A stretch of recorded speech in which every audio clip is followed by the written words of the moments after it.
basically, I do to me was, a ballad, about my wife, you know what I'm saying, that I'm married to, which is the streets and the game. It's a love-hate relationship. It's like, they love you sometimes, then they're mad at you, but your wife is like that, but she gonna always be your wife. It's like every day you gotta work at making the relationship better.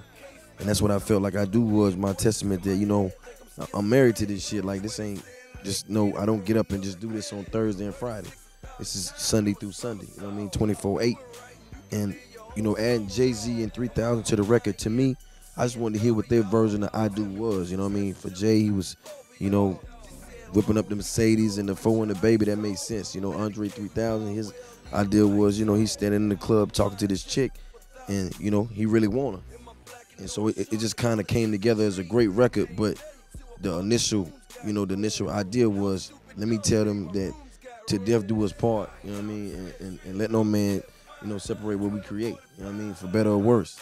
I'm gonna be here, like I ain't going nowhere. Jill, my girl, man, it's crazy because I got put on to Jill while sitting in Vegas kicking it with Beyonce at the pool, and she was just playing. I was like, damn, I always knew what Jill records was, but I never took the time to sit and listen to word for word. I always like how they sounded, but I just had the time to kind of just sit there and be like, damn, like she's really dope.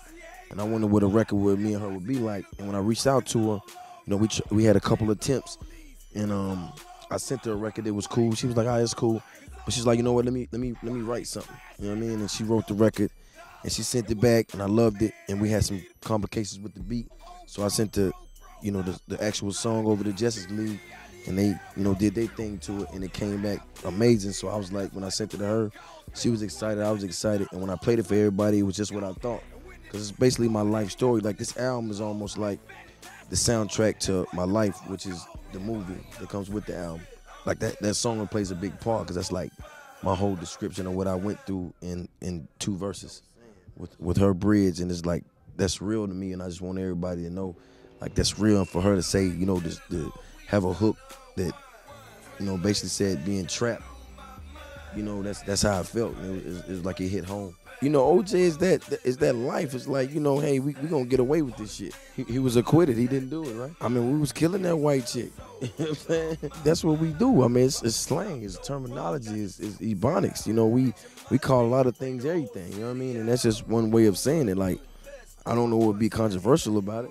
You know what I mean? And it's basically saying, like, what you know about champagne every night. You know what I mean? What you know about all these women everywhere? What you know about, sleeping on the best shit? If you don't, you need to know. So you need to get on your grind. It's basically like a hustler's anthem. It's like go crazy, but with that little, that little twist and that bounce to it. Shout out for Lil Lodi. And when he did the beat, I was like, it's crazy. I reached out to Fab. He came through the studio. We knocked out the song together, and I sent Jadakiss the record, and he got it right back, and it was just crazy. I can't wait for the video though. 12:45.